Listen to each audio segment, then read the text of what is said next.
Bismillahirrahmanirrahim. Assalamualaikum warahmatullahi wabarakatuh. Alhamdulillahilladzi ja'ala al-ilma taharatan lin-nufus wa nuran lil-basair wa hadiyan ilal jannah. Asyhadu an la ilaha illallah wahdahu la syarika lah wa asyhadu anna Muhammadan abduhu wa rasuluhu shahibul burhan. Allahumma salli wa sallim ala rasulikal karim Muhammad sallallahu alaihi wasallam wa ala alihi wa ashabihi wa man tabi'ahu bi ihsanin ila yaumiddin summa amma ba'du. Puji dan syukur senantiasa dan tidak pernah bosan-bosannya kita panjatkan kehadirat Sang Maha Pencipta Allah Subhanahu wa taala, yang mana dengan limpahan karunia-Nya, rahmat-Nya, hidayah-Nya serta anugerah-Nya kepada kita semua, kita kembali masih diberikan kesempatan, kesehatan dan usia panjang oleh Allah untuk sama-sama dan senantiasa mengabdikan diri kita di jalan-Nya dengan menjalankan segala perintah-Nya dan menjauhi semua larangan-Nya. Salawat diringi salam juga tidak pernah lupa pula kita haturkan kepada junjungan alam Nabi besar Muhammad sallallahu alaihi wasallam, di mana dengan perjuangan beliau dan para sahabat beliau kita dapat mengenal betapa rahmatan lil alamin ajaran agama Islam sebagaimana yang menjadi keyakinan dan pengetahuan kita bersama.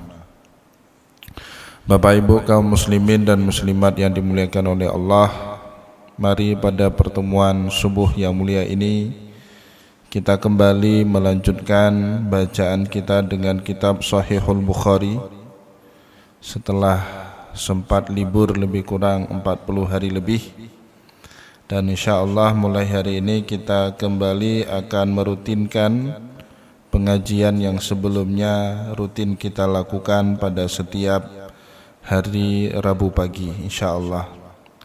Dan insyaallah juga pada subuh kali ini kita akan membacakan bab yang ke-18 di dalam kitab yang kedua pada Sahihul Bukhari, di mana di dalam bab 18 ini Imam Bukhari memberikan judul Babun man qala innal imana huwal amal.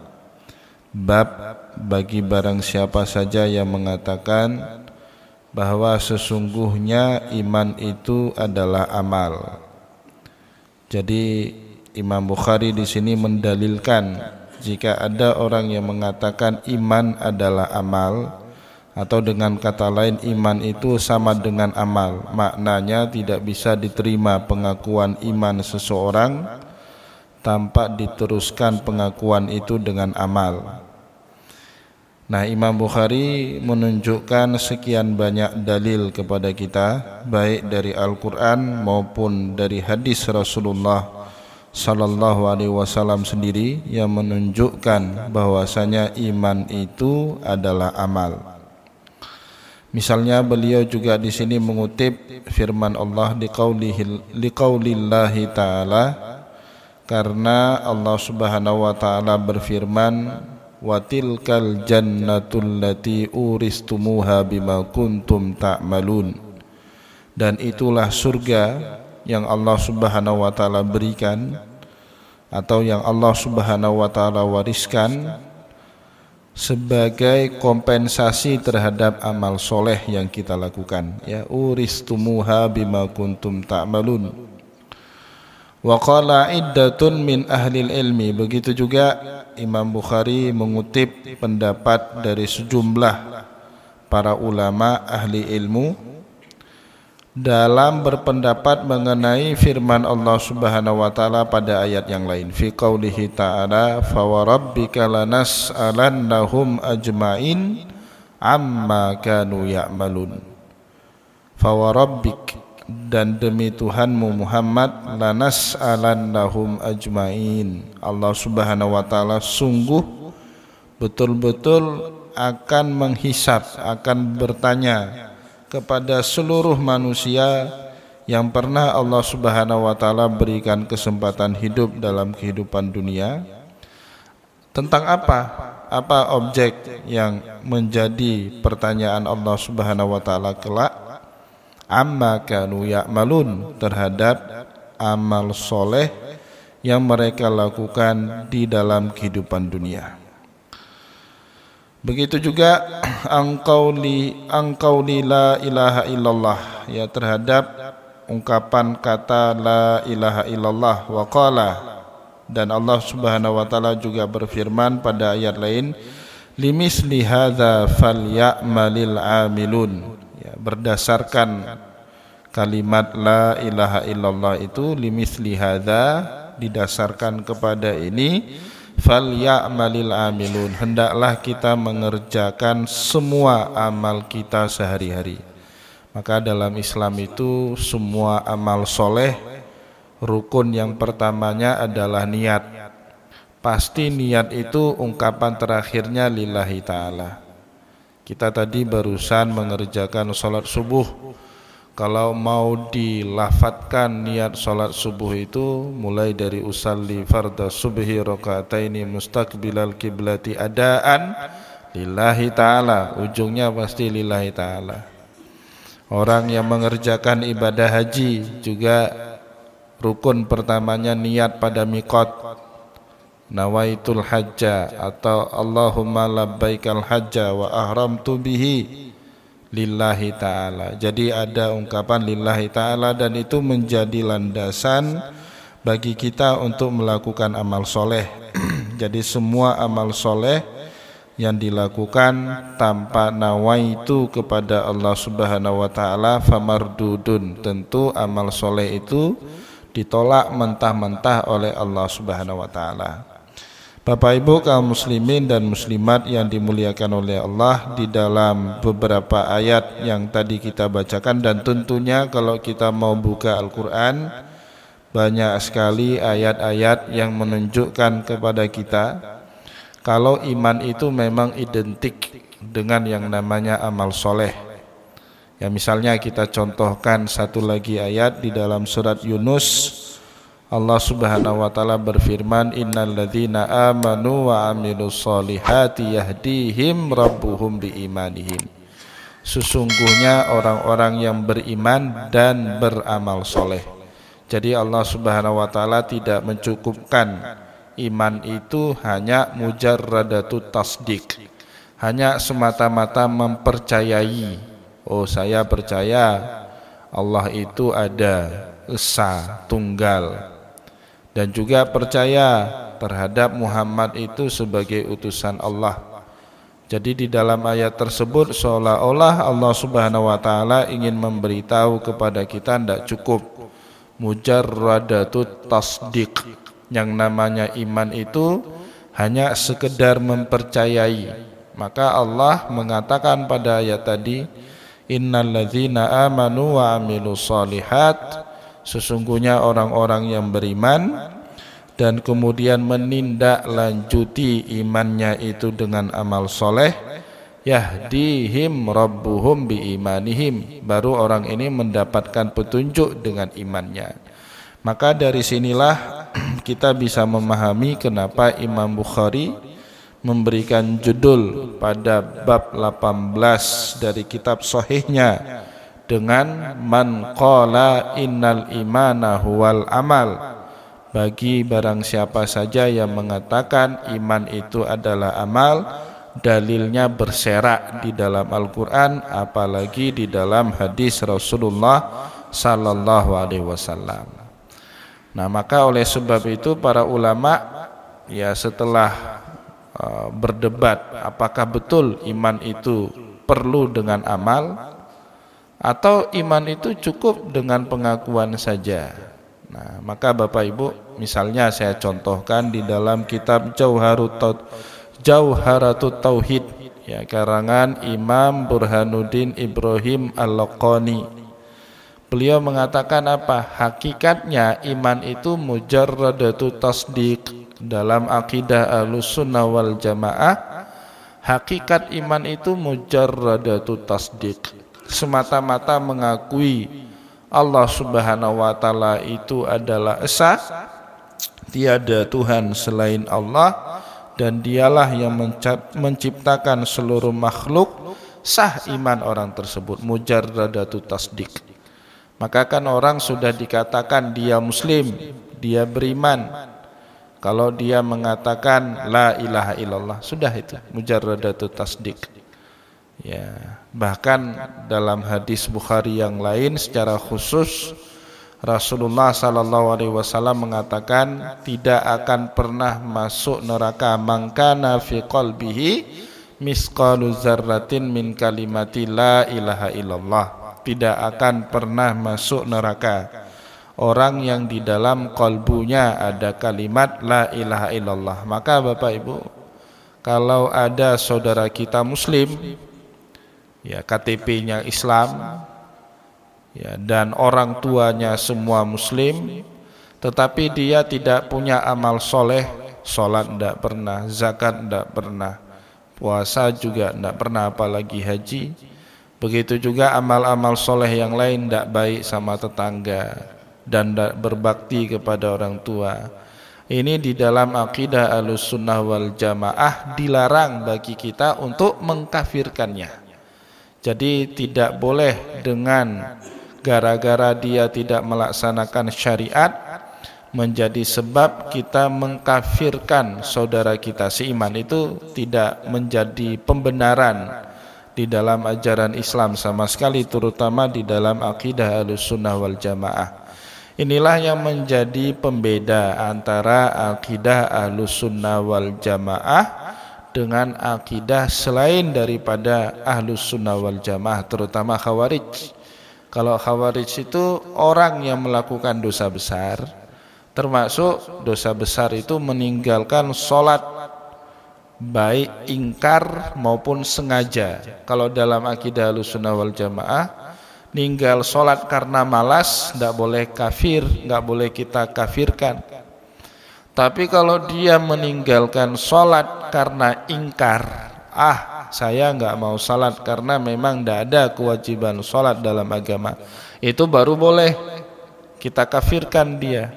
Kafirkan dia itu bukan karena dia tidak mau mengerjakan sholat, tapi karena keingkarannya terhadap syariat sholat.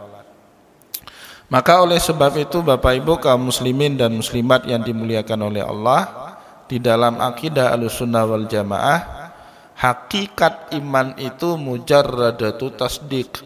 Ya, hakikatnya di situ. Tetapi tentu yang namanya mujarradatu tasdiq, semata-mata mempercayai Allah tanpa melaksanakan perintah Allah, cacat imannya, tidak sempurna imannya. Maka oleh karena itu bentuk dari kesempurnaan iman dalam keyakinan Ahlussunnah wal Jamaah ditindaklanjuti iman itu dengan amal. Definisi amal, definisi iman di dalam kitab-kitab akidah Ahlussunnah wal Jamaah selalu punya 3 dimensi. Yang pertama tasdiqu bil qalbi, mempercayai dengan hati. Yang kedua an-nutqu bil lisani, ya, mengucapkan apa yang kita percayai dalam hati itu dengan lisan. Dan juga belum cukup dengan 2 ini, perlu yang ketiga, al-amalu bil jawarih, kemudian ditindaklanjuti dengan amal yang melibatkan anggota tubuh kita. Itu dia 3. Maka Bapak Ibu, bahasa ulama Ahlussunnah wal Jamaah ketika seseorang itu beriman dengan mempercayai Allah tetapi tidak dilanjutkan dengan amal soleh, dia tidak kafir, tetapi imannya cacat. Orang ini patut disebut dengan muslim fasik. Muslim dia, tapi melakukan perbuatan fasik. Ya, tapi imannya tidak sempurna, ya, tapi dia juga tidak boleh dikafirkan. Nah sebaliknya, kalau ada seorang muslim yang melakukan atau mempercayai Allah dengan sepenuh hati, kemudian ditindaklanjuti kepercayaannya itu dengan amal soleh, maka sempurnalah iman orang tersebut. Ya, ini diberikan contoh ya di dalam banyak kitab syarah Jauharut Tauhid, diberikan contoh ibarat orang percaya 1 tambah 1 itu 2, meskipun tidak ada bendanya di hadapan kita. 1 tambah 1 dia percaya 2. Tapi kalau ada bentuknya 1 botol ditambah 1 botol 2, maka dia akan menambah kesempurnaan kepercayaannya yang pertama. Yang pertama orang sekedar percaya 1 tambah 1 2 tanpa ada objeknya. Yang kedua dia lihat langsung 1 botol tambah 1 botol berarti 2 botol. Maka ini bisa menyebabkan orang itu ziyadatul iman bil a'yan. Dia bertambah imannya dengan melihat secara fakta memang 1 ditambah 1 jumlahnya menjadi 2. Maka oleh sebab itu Imam Ibrahim Al-Laqani di dalam kitab Jauharatut Tauhid mengatakan apa? Wa tarjih ziyadatul iman bima tazidu ta'atul insan. Dan pendapat yang sangat kuat di dalam akidah Ahlussunnah wal Jamaah, ziyadatul iman, bertambah iman seseorang manusia, bima tazidu ta'atul insan, dengan bertambah ketaatan dia kepada Allah Subhanahu wa taala. Tetapi sebaliknya, wa naqsuhu binaqsiha, berkurangnya iman dengan berkurangnya taat. Jadi iman itu seperti mata uang juga ya, fluktuasi, kadang-kadang dia naik harganya, kadang-kadang dia bisa rendah. Seperti emas juga, kadang-kadang bisa sampai 3 juta lebih, kadang-kadang bisa kurang di bawah 3 juta rupiah. Yaitu iman seperti itu. Maka para ulama merumuskan iman itu dia bertambah ya bima tazidu ta'atul insan, dengan bertambahnya ketaatan manusia kepada Allah Subhanahu wa taala. Makin rajin dia melakukan amal soleh, iman di dalam diri manusia juga akan bertambah. Makin malas dia melakukan amal soleh, maka iman yang semula banyak bertambah pada dirinya lama kelamaan bisa terkuras. Dan ini banyak sekali ya ayat Al-Quran yang mengatakan iman itu bertambah dengan amal soleh, dan sebaliknya berkurang dengan tidak adanya amal soleh di dalam diri kita. Liyazdadu imanahum ma'a imanihim. Allah Subhanahu wa taala berkata dalam Al-Quran, untuk apa amal soleh itu dilakukan? Liyazdadu imanam ma imanihim, supaya iman yang sudah ada itu makin bertambah dengan amal soleh yang mereka lakukan. Wa idza tuliyat alaihim ayatuhu zadathum imana. Allah Subhanahu wa taala dalam Al-Qur'an dalam mencirikan ya orang-orang yang soleh, orang-orang beriman, innamal mu'minuna alladzina idza dzukirallahu wajilat qulubuhum. Kalau dibacakan kepada dia ayat Allah, wajilat qulubuhum, bergetar hatinya, ada rasa di dalam hatinya. Wa idza tuliyat alaihim ayatuhu, kalau dibacakan kepada dia ayat-ayat Allah, zadathum imanan, bertambah imannya kepada Allah Subhanahu wa taala. Nah, ini ciri-ciri orang soleh, bukannya kesal. Ada orang sekarang dibaca Al-Quran kesal dia, kecuali yang baca Al-Quran itu amburadul, Pak. Nah, kayak kami dulu waktu haji sama Ustadz Wardian, sholat subuh di masjid hotel itu amburadul sekali baca Al-Quran. Itu bukannya bertambah iman, makin kesal kita sama imamnya itu. Nah, ini juga jadi pelajaran bagi kita yang bacaan Al-Qur'annya amburadul. Jangan sok-sok berani maju ke depan. Karena apa? Khawatirnya bukan bertambah iman orang, makin kesal orang dengan imannya sendiri, itu kan makin kesal. Jadi sebelum kita maju jadi imam itu perlu cermin diri juga kadang-kadang Bapak Ibu. Ya, jadi jangan pula kita belum tamat Iqra 6 sudah jadi imam sholat jahar. Ya, itu bukannya membuat makmum bertambah iman. Ya boleh jadi makin seret imam makmum itu. Bukan buat dia makin dekat dengan Allah, justru makin jengkel dia dengan bacaan iman itu. Maka Bapak Ibu yang dimuliakan oleh Allah, di dalam fikih disyaratkan salah satu syarat paling penting imam itu dalam sholat apa? Aqra'ukum Qur'an. Itu syarat utama. Jadi Rasulullah SAW dulu ditanya itu sama sahabat, ya Rasulullah, siapa yang paling patut di antara kami untuk menjadi imam di dalam sholat? Rasulullah SAW menjawab, aqra'ukumul Qur'an.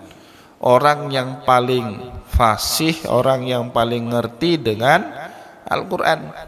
Ya, itu yang paling patut untuk menjadi imam. Ya kemarin kami di Arab Saudi di Mekah, mungkin di kampung halamannya Iqra 6 pun tidak tamat jadi imam sholat subuh. Ya, amburadul betul itu ya. Ya, semoga di cot masjid lebih baik. Nah, maka Bapak Ibu belum tentu orang yang berhaji lebih baik daripada orang yang tidak berhaji.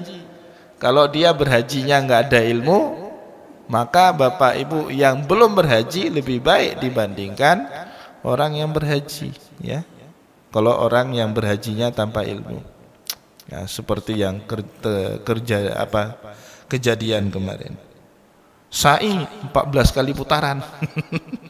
Ada itu sa'i, dia hitung antara Safa dan Marwah itu satu paket. Jadi kalau 7 kali putaran Safa Marwah seharusnya sudah 14 kali itu. Nah, kalau seperti ini hajinya tidak ada baiknya. Lebih baik tidak usah berhaji dulu lah. Maka kemarin saya tulis di Serambi itu, ke depan syarat naik haji apa? Lulus tes manasik haji. Manasik haji itu harus ada tesnya juga. Ya kan? Istitoah itu kalau kita baca dalam fikih bukan hanya harta. Istitoah itu bukan hanya azat warrohilah, bukan hanya harta, bukan hanya punya kendaraan untuk bisa mengantarkan kita ke tanah suci, tapi juga yang disebut dengan istitoah, man istata'a ilahi sabila adalah istita'atul ilmi, adanya kemampuan dari segi ilmu. Kalau enggak ada ilmu, enggak wajib kita melaksanakan ibadah haji. Bahkan kalau enggak ada ilmu, sholat pun harus ditunda dulu. Orang mu'alaf, ilmu dia belum ada, bagaimana cara melakukan sholat, wajib dia belajar bagaimana cara mengerjakan sholat yang benar dalam agama. Ini orang tidak pernah ikut manasik haji. Manasik haji dibuat sama pemerintah, sama Kementerian Agama. Ikut enggak, tapi kepingin naik haji. Sampai di sana amburadullah ibadah dia. Apalagi kalau dia memaksakan diri misalnya jadi imam, bukan hanya ibadah dia amburadul, ibadah orang lain pun jadi ikut serta amburadul. Nah, ini menunjukkan apa Bapak Ibu, contoh-contoh ini yang namanya iman itu punya kaitan yang sangat erat dengan yang namanya amal. Meskipun di dalam akidah Ahlussunnah wal Jamaah dilarang bagi kita untuk mengkafirkan orang yang semata-mata membenarkan Allah Subhanahu wa taala meskipun tidak ditindaklanjuti dengan amal soleh. Nah, ini ayat dari Al-Quran yang dikutip oleh Imam Bukhari di dalam bab 18. Adapun hadisnya, beliau juga mengutip sebuah hadis atau merawi kepada kita sebuah hadis dari Rasulullah sallallahu alaihi wasallam. Haddatsana Ahmad bin Yunus wa Musa bin Ismail qala. Jadi beliau mendapatkan hadis nomor 26 ini dari dua orang guru beliau. Yang pertama namanya Ahmad bin Yunus, ya, seorang ahli hadis tabi'in yang berdomisili di kota Madinah. Begitu juga Musa bin Ismail. dalam Tabaqat Asy-Syafi'iyah Bapak Ibu dijelaskan Tabaqat Asy-Syafi'iyah karangan Imam Ibnu Sa'ad, dua orang ini termasuk guru Imam Bukhari, di mana Imam Bukhari paling banyak meriwayatkan hadis dari dua orang ini. Dihitung di dalam Tabaqat Ibnu Sa'ad, Imam Bukhari meriwayatkan hadis dari gurunya Ahmad bin Yunus sebanyak 70 buah hadis, dan dari Musa bin Ismail sebanyak 270 hadis. Ini termasuk paling banyak beliau mengambil hadis dari kedua tokoh tadi ini, Ahmad bin Yunus dan Musa bin Ismail. Qala, keduanya berkata, haddatsana Ibrahim bin Sa'ad. Ya, Ibrahim bin Sa'ad ini tabi'in, cicit daripada sahabat Rasulullah sallallahu alaihi wasallam, Abdurrahman bin Auf. Jadi namanya Ibrahim bin Sa'ad bin Ibrahim bin Abdurrahman bin Auf radhiyallahu anhum ajmain, sahabat Rasulullah sallallahu alaihi wasallam. Ya, jadi cicit dari sahabat Ibrahim bin Sa'ad bin Ibrahim. Jadi dia menggunakan nama kakeknya. Ya, jadi kebiasaan orang dahulu Bapak Ibu, kalau ada di antara bapak-bapaknya dahulu orang baik, biasanya nama kakeknya itu, nama bapak-bapaknya itu akan diberikan lagi kepada cucunya. Ya, biasanya seperti itu. Ya, Muhammad bin Muhammad bin Muhammad, banyak seperti itu. Ternyata Muhammad dulu itu orangnya baik. Kemudian untuk mengenang jasa kakeknya, mengenang jasa datuknya dahulu, maka kemudian cucunya, cicitnya diberikan lagi nama Muhammad. Nah, itu kebiasaan orang dahulu seperti itu. Ya, maka Bapak Ibu kalau mau cari nama tidak usah jauh-jauh.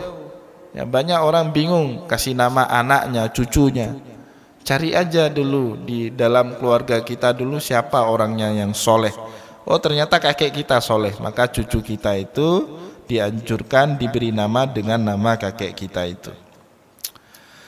Jadi Ibrahim bin Sa'ad mendapatkan cerita hadis ini dari seorang ulama hadis terkenal, Imam Ibnu Syihabuddin Az-Zuhri. Ya, haddatsana Ibnu Syihab atau Syihabuddin Az-Zuhri, seorang ulama hadis dari generasi tabi'in. Beliau mendapatkan ceritanya dari tabi'in yang lain, Sa'id bin Musayyib atau Sa'id bin Musayyab radhiyallahu anhu, an Abi Hurairah radhiyallahu anhu, dari sahabat Nabi Muhammad sallallahu alaihi wasallam, Abu Hurairah yang bernama Abdurrahman bin Sakhrin Ad-Dusi, tapi lebih dikenal dengan sebutan Abu Hurairah karena kegemaran beliau memelihara kucing, atau dalam bahasa Arab disebut dengan hirun. Ya, kucing disebut dengan hirun. Untuk menamakan orang yang punya kasih sayang dengan kucing, dipakailah isim tasghir dalam bahasa Arab, Hurairah. Ya, itu gaya orang Arab.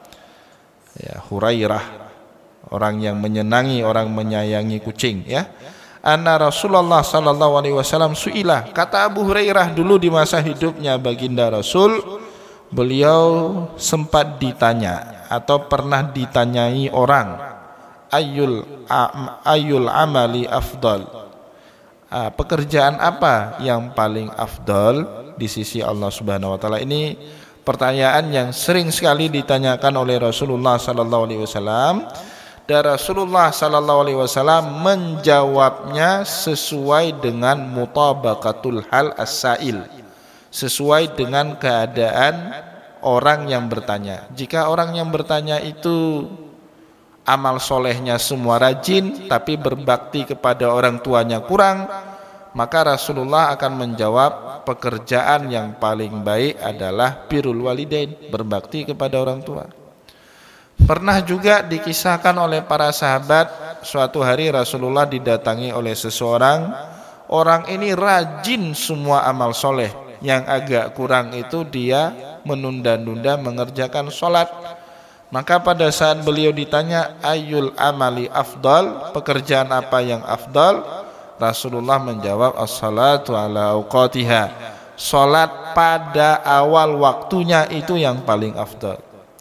Ada lagi Rasulullah ditanya sama orang ini semua rajin amal solehnya kecuali puasa. Maka Rasulullah akan menunjuk puasa sebagai amal afdal. Maka Bapak Ibu, di dalam muqaddimah kitab Risalah, ya, kitab usul fiqh yang pertama, itu Imam Asy-Syafi'i pernah menceritakan pengalaman pribadi beliau yang pernah digugat oleh muridnya sendiri. Ya, di dalam kitab Ar-Risalah itu Imam Syafi'i menceritakan pengalaman pribadinya karena suatu hari pernah digugat oleh santri beliau sendiri. Ceritanya, kata beliau di dalam kitab Risalah, suatu hari beliau kedatangan seorang tamu di dalam majelis pengajian beliau. Tamu ini kemudian bertanya, "Ya Imam, apa hukumnya kita membunuh orang lain?" Imam Syafi'i dengan tegas, dengan mantap, tanpa ragu-ragu mengatakan atau menjawab, membunuh orang lain itu hukumnya haram, dosa besar, termasuk dalam salah satu 7 dosa yang paling membinasakan, atau dalam hadis Rasul disebut dengan sab'ul mubiqat. Ijtanibu sab'al mubiqat, jauhilah oleh anda 7 dosa yang paling menghancurkan diri kita. Salah satunya disebut oleh Rasulullah, qatlun nafsul lati harramallahu illa bil haq, membunuh jiwa yang telah diharamkan oleh Allah kecuali karena ada sebab yang dibenarkan dalam syariat. Dan orang yang melakukan dosa besar itu sulit sekali diampuni sama Allah. Nah, Bapak Ibu yang dimuliakan oleh Allah, hari kedua, besok harinya, beliau kedatangan tamu yang lain, bertanya mengenai pertanyaan yang sama dengan tamu yang pertama pada pertemuan sebelumnya. Orang kedua ini bertanya juga kepada Imam Syafi'i dalam majelis pengajiannya, "Wahai Imam, apa hukumnya seseorang membunuh orang lain?" Ya, Imam Syafi'i mengatakan atau menjawab pada saat itu, hukumnya dosa, tapi Allah Subhanahu wa taala akan mengampuni siapapun yang telah membunuh orang lain tanpa ada sebab yang benar, jika dia benar-benar bertaubat dengan sesungguhnya kepada Allah Subhanahu wa taala.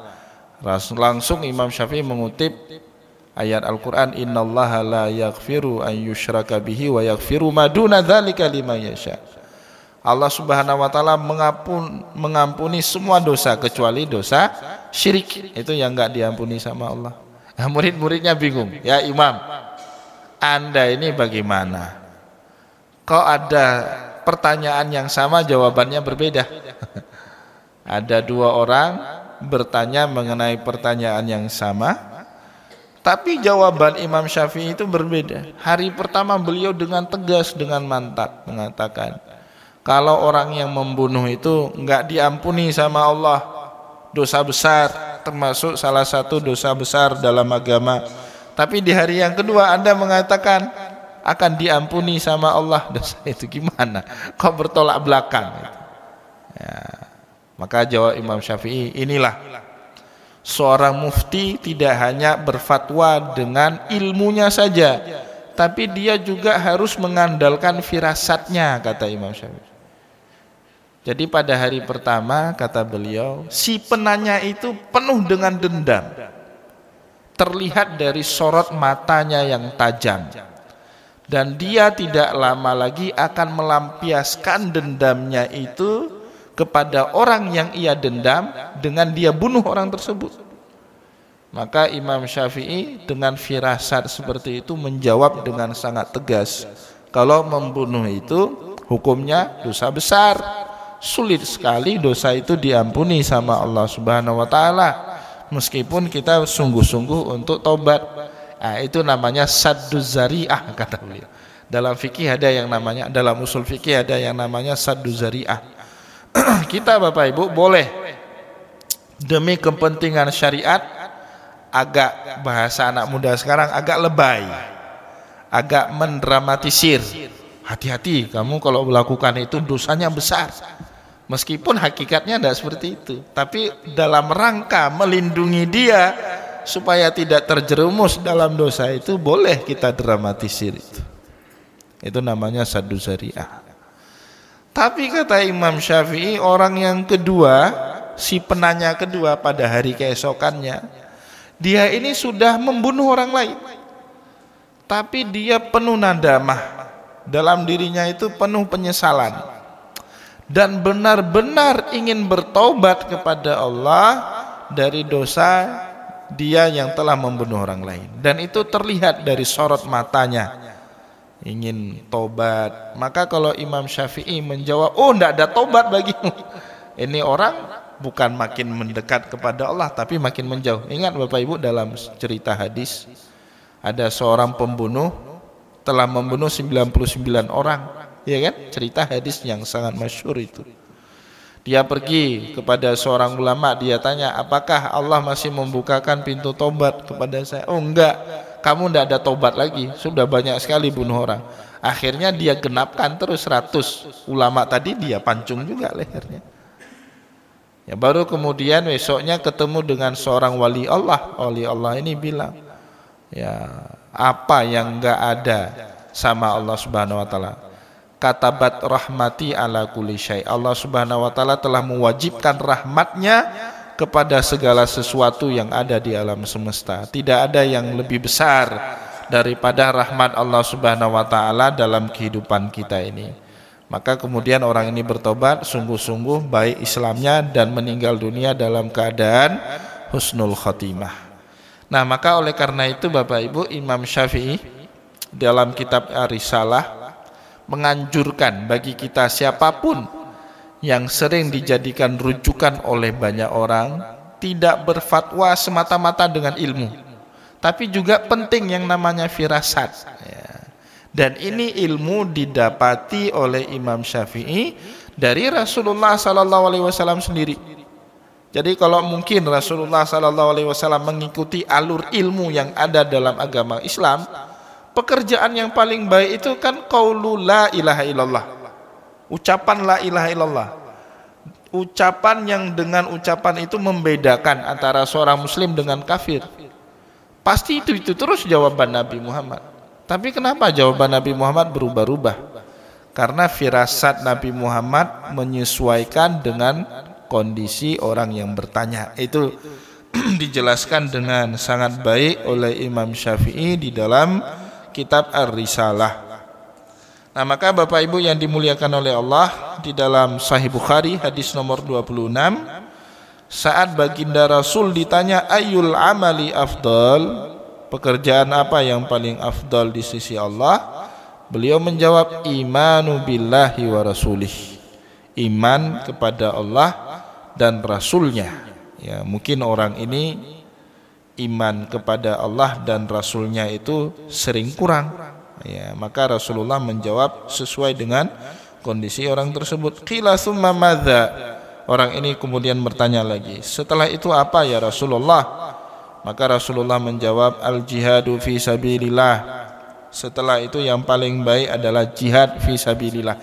Jadi Rasulullah mempersamakan amal, jihad fi sabilillah itu amal, sedangkan iman billah wa rasulih itu mujarradatu tasdik, hanya semata-mata kita beriman kalau Allah ada, Rasulnya juga ada, dan Rasulullah SAW memerintahkan kepada kita syariat, kita wajib iman kepada itu. Maka Bapak Ibu, di dalam kitab Aqidatul Jauharut Tauhid, iman itu dibagi menjadi dua. Ada iman liwujudillah, iman dalam pembahasan tauhid itu iman kita kepada wujudnya Allah, iman kita kepada sifat-sifat wajib yang melekat kepada Allah, sifat-sifat mustahil dan sifat-sifat jaiz. Tetapi sebalik itu ada yang namanya al-iman bi amrillah, iman kita kepada perintah Allah. Jadi Bapak Ibu, kenapa sholat? Kenapa kita puasa? Kenapa kita zakat? Karena kita yakin kalau puasa, zakat, dan sholat itu merupakan perintah Allah. Kita yakin itu. Hari ini kenapa kita sholat subuh? Karena kita yakin sholat subuh itu langsung perintahnya dari Allah Subhanahu wa ta'ala kepada Rasulullah SAW melalui peristiwa Isra dan Mi'raj. Kenapa kita menunaikan zakat mal, zakat fitrah? Karena kita yakin itu perintah Allah Subhanahu wa taala. Jadi kita melaksanakan syariat pun sebenarnya dasar utamanya adalah yakin syariat itu buah daripada perintah Allah Subhanahu wa taala. Kenapa kita berhaji? Kenapa kita naik umrah? Karena kita yakin Allah perintah kita wa atimul hajja wal umrata lillah. Kerjakan atau sempurnakanlah ibadah haji dan umrahmu karena Allah Subhanahu wa taala. Qila summa madza? Orang ini kemudian bertanya lagi, setelah itu apa wahai Rasulullah? Rasulullah sallallahu alaihi wasallam menjawab, hajjun mabrur. Setelah jihad fi sabilillah, Rasulullah sallallahu alaihi wasallam menjawab hajjun mabrur. Yang ketiga yang paling baik adalah haji mabrur. Maka Bapak Ibu, dulu Sayyidah Aisyah radhiyallahu anha pernah juga bertanya kepada Rasulullah, ya Rasulullah, sulit bagi perempuan untuk bisa jihad fi sabilillah. Karena dulu perempuan itu diikut sertakan oleh Rasulullah sallallahu alaihi wasallam di dalam peperangan, tapi mereka enggak di garda terdepan. Ya, perempuan itu hanya menyiapkan makanan, ya merawat orang yang sakit dan seterusnya. Sehingga jarang para perempuan sahabiat yang ikut jihad fi sabilillah itu menjemput pahala syahid dalam medan perang. Maka ini diprotes satu hari oleh istrinya Rasul, ya Rasulullah, kami enggak mungkin syahid dalam perang. Maka Rasulullah menjawab, ada satu amalan yang amalan itu sama seperti syahidnya kalian fi sabilillah. Apa kata Rasulullah? Haji mabrur. Haji mabrur wa laisa lahul jazaa ilal jannah. Maka Bapak Ibu, hari kedua di Mina kemarin, ada 2 orang Pakistan yang loncat dari jembatan, ya, karena mereka menganggap kalau sudah melaksanakan ibadah haji baiknya meninggal di tanah suci. Ada anggapan seperti itu, walaupun nggak meninggal harus meninggal. Akhirnya ada bunuh diri. Ya, ini kalau bunuh diri sudah perkara lain, tapi kalau kita meninggal di haji, maka itu sebaik-baiknya meninggal dunia. Ya, sebaik-baiknya meninggal dunia kita itu adalah meninggal di tanah suci setelah melaksanakan ibadah haji. Itu yang paling baik. Tapi bukannya menyegerakan sesuatu yang belum ditentukan oleh Allah. Maka Imam Ibnu Athaillah Iskandari menasihati kita apa? Ma taraka minal jahli syai'a. Kita sama sekali tidak meninggalkan lingkaran kebodohan pada diri kita. Dengan apa? Menyegerakan sesuatu yang belum saatnya terjadi pada diri kita.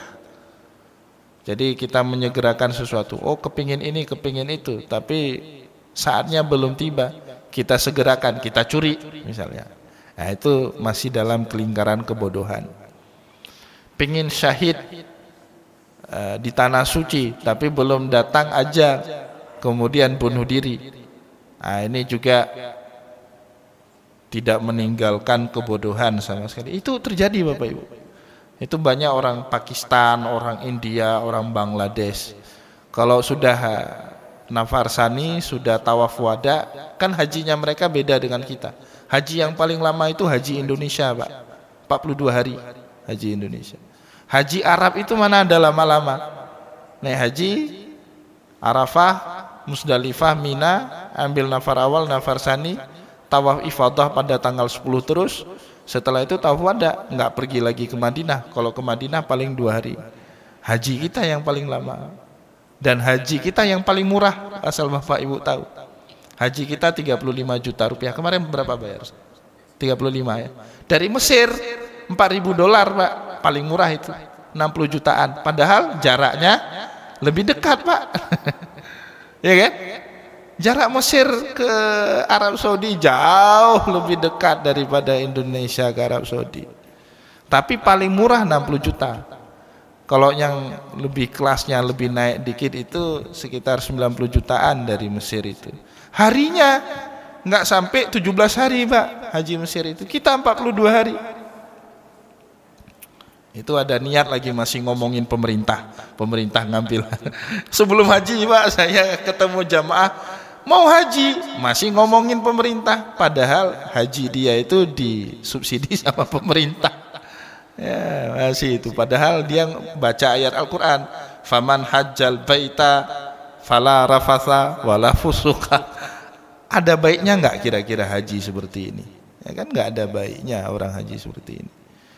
Tasreh orang Arab Saudi sendiri Pak 40 juta rupiah, 10.000 real, 1 real 4.000 rupiah, berarti 40 juta rupiah. Orang Arab Saudi, orang Mekah yang mau naik haji harus bayar tasreh 40 juta rupiah untuk bisa masuk ke Armina, Arafah, Musdalifah dan Mina. 40 juta Pak. Kita Indonesia, Aceh bayarnya 35 juta, dapat makan selama 42 hari 119 kali, 3 hari sekali, 35 juta bayarnya cuma. Kalau mau dirunut-runut, seharusnya Bapak Ibu jamaah haji kemarin bayarnya 96 juta 800 ribu rupiah seharusnya. Nah, itu masih niat ngomongin pemerintah, caci-caci pemerintah. Saya lihat Pak, orang yang naik haji, kan sayang. Nah, maka tadi kita bilang haji tidak ada manfaat sama sekali tanpa disokong oleh ilmu yang cukup. Jadinya caci maki di sana, ngomongin orang, amal nggak baik, nggak sesuai dengan sunnah Rasulullah dan seterusnya. Baik Bapak Ibu kaum muslimin dan muslimat yang dimuliakan oleh Allah, ini beberapa ajaran, beberapa hadis, beberapa ayat Al-Quran yang dikutip oleh Imam Bukhari untuk kita pahami dan juga untuk kita amalkan dalam kehidupan kita sehari-hari. Sebelum saya akhiri pertemuan kita pada subuh kali ini, saya berikan kesempatan terlebih dahulu kepada Bapak Ibu sekalian untuk bertanya jika ada hal yang ingin ditanyakan.